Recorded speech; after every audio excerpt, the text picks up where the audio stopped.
So, writing and world building is great and all, but if half of it is tucked away in a drawer, another quarter is on your phone, and the last bit of it is on stone tablets you left deep in a cave, it may be a little difficult to actually use the things that you've written down. Today we're going to be talking about keeping your work organized and how that can contribute to actually getting your projects done and making progress. Not to mention preventing yourself from doing redundant work and writing yourself in loops. This is a topic I personally know a lot about because I've been at every stage of it.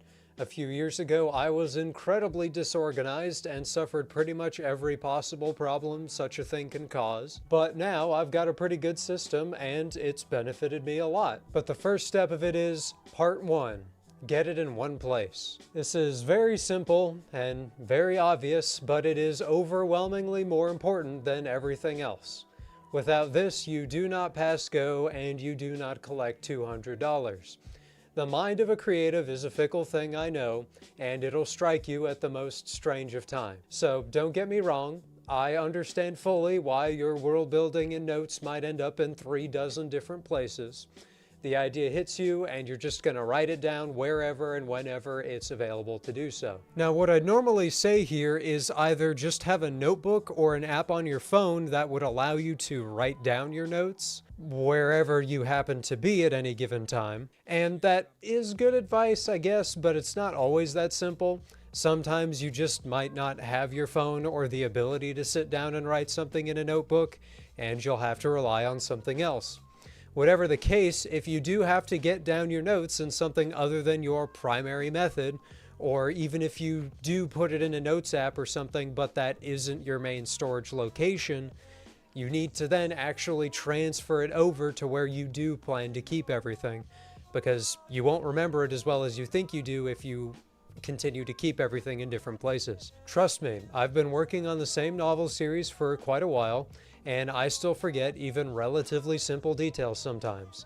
And that doesn't make you dumb, it's just a normal human thing to do. But having a reference for everything handy is just a good idea. Now, as far as what that main place should be, it'll vary wildly depending on what you have access to. There are plenty of purpose-built websites for this sort of thing, and those might do the job better, but I'm a cheapskate, so I use Discord and Google Docs. On Discord, I have a whole server that just has categories about character names, locations, and all that sort of thing. It's deprecated because I've mostly moved to the Google Doc, but it was a good method that worked just fine when it was my primary method. The Google Doc is my more structured world building document that I'll be discussing more later and using as an example. The main appeal to these for me was that they worked and I could access them easily, whether I was on my phone or at my computer, which meant that I didn't really have to transfer things over unless I was without Wi-Fi or service, in which case I just take notes more manually and then transfer them over later.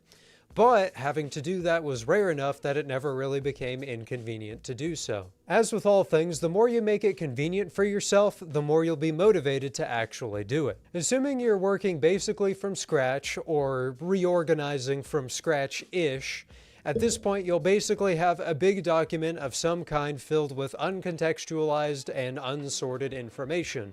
We'll start to sift through that with part 2, Categorize. This starts seeming like another sort of unexciting bookkeeping step.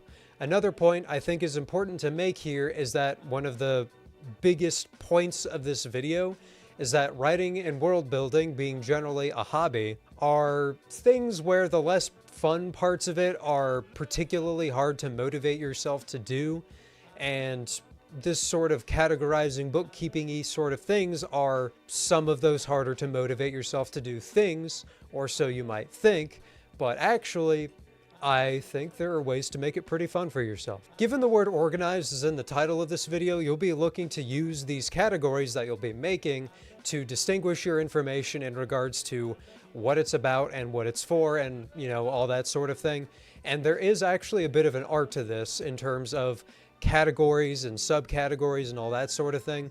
Because if you categorize everything at the same level, you'll find that you've actually categorized nothing at all and made things exactly 0% easier to find.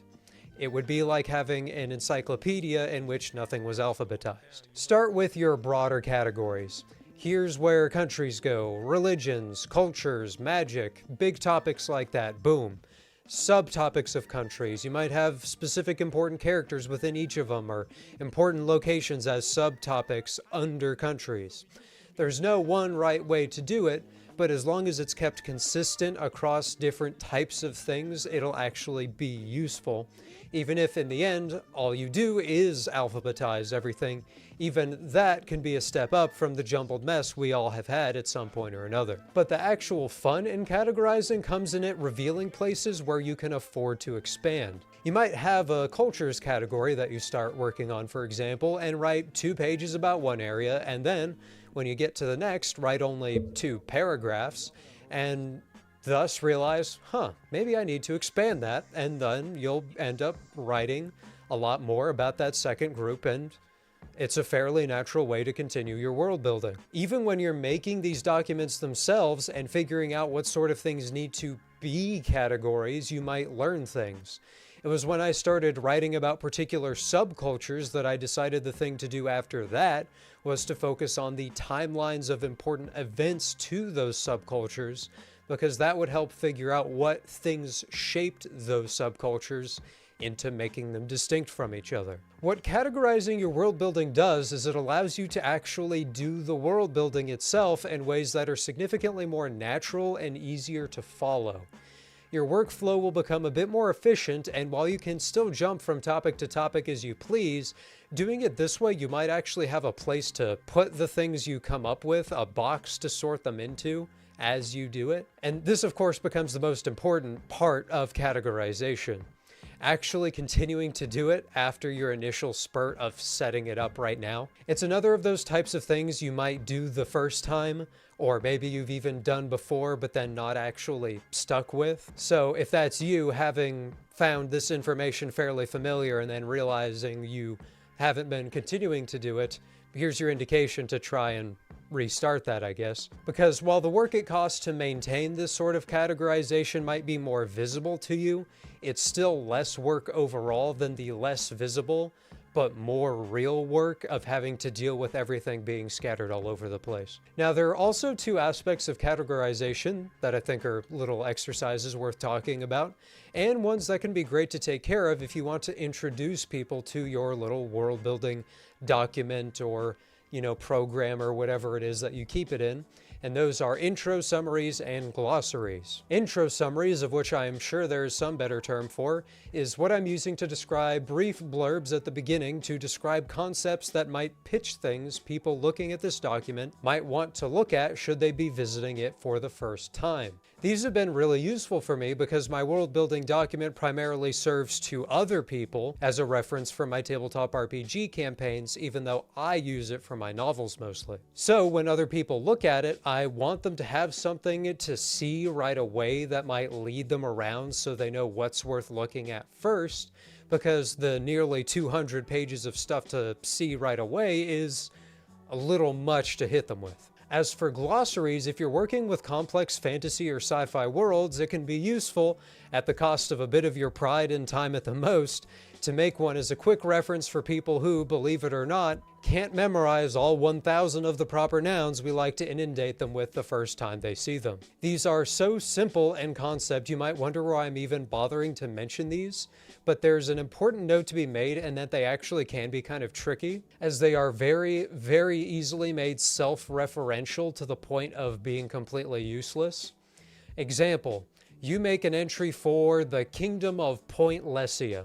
You define it as ruled by the Rorepme of Playston. Point Lesia boasts the largest number of Krytomancers and is known for its Zygorts. I wrote that and I don't even know what that means. And if your glossary requires the reader to read 7 other glossary entries to understand what it means, which each of them themselves require a further 7, it isn't going to be very helpful, is it? So glossaries end up being tricky because you end up needing to define terms without using other of your own bespoke terms in it, to the best of your abilities anyway. So to take our pointless Point Lesia example, we might instead want to define it something like this.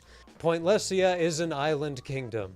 It has an autocratic monarchical government and is famous for its unique magic users known as Critomancers, and Zygorts, strange three-legged mammalian creatures. This probably still isn't perfect, but it allows it to not only avoid being confusing, but not also become entirely generic via entirely avoiding specific terms. Because if I'd have just said Pointlesia is an autocratic island kingdom, then I also wouldn't really be telling you very much, would I? And when those specific terms are given, you just want to explain them a little bit, so that if the reader doesn't want to go to the specific entry for the Zygort, they still have a basic understanding of what exactly it is that they're seeing. While all of categorization is not about glossaries, I figured all of that was worth mentioning just because it's kind of easy to do wrong. But another thing to consider, and another thing I was specifically asked to cover, is part 3, prioritization. So especially when you're working on a larger scale project, you're either going to already have a lot or plan to have a lot of things to work on.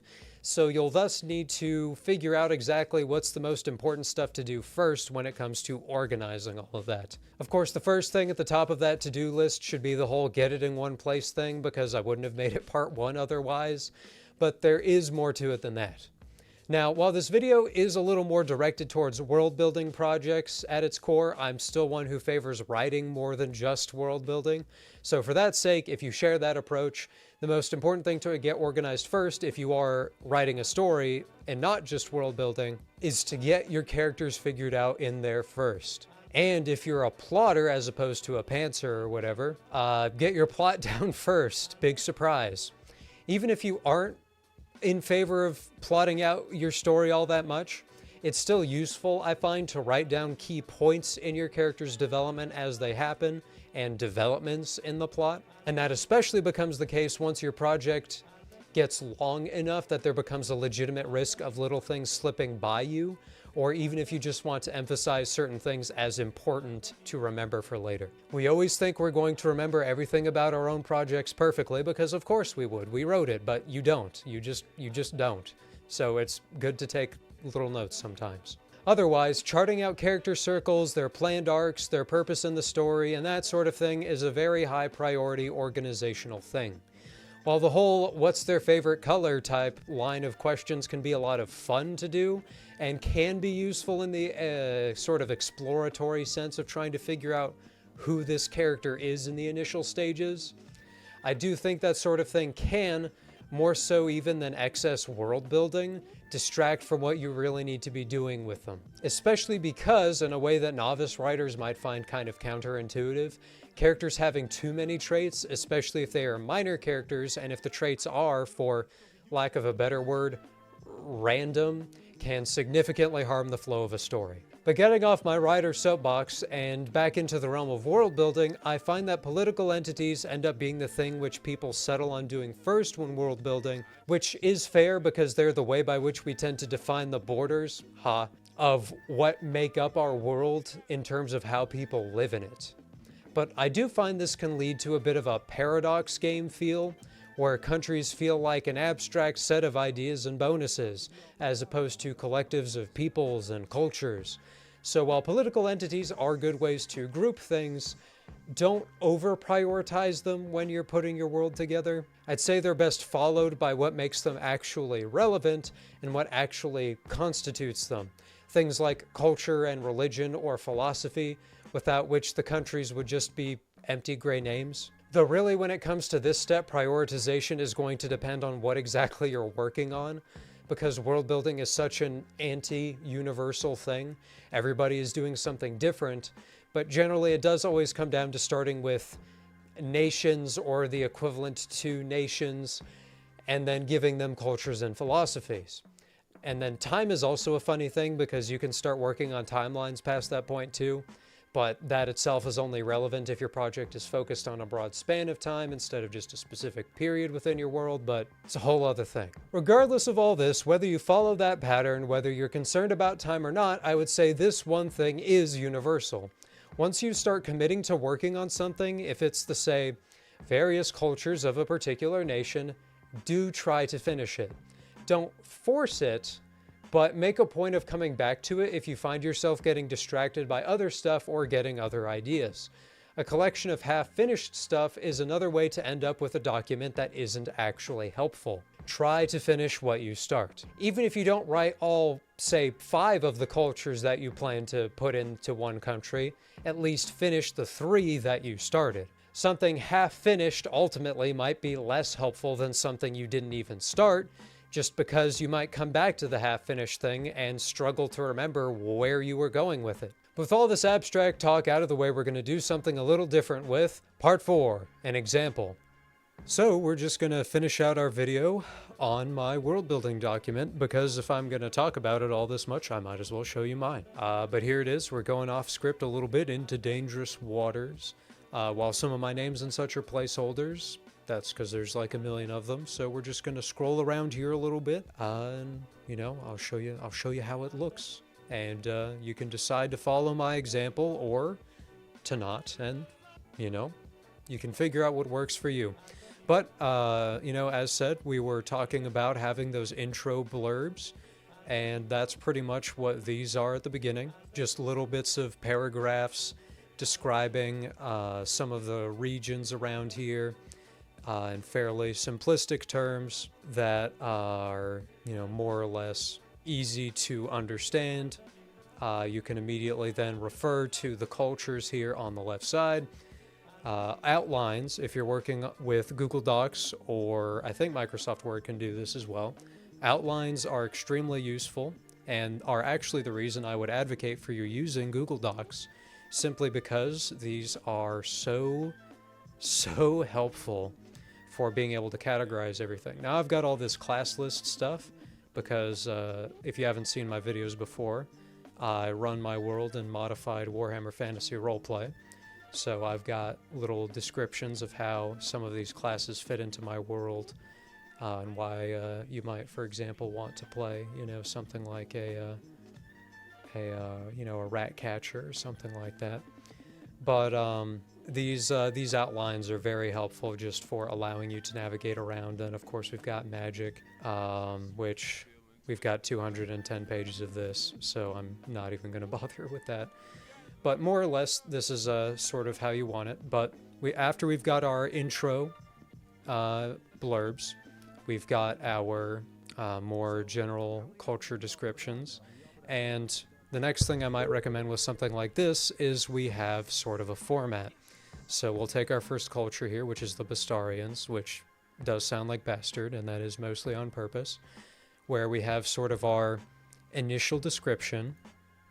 We have a little bit about their largest city and something special about it. We have sort of governmental relations, what they're like as adventurers, because of course this is a sort of tabletop RPG supplement. And then we have how magic works for them, which is also this.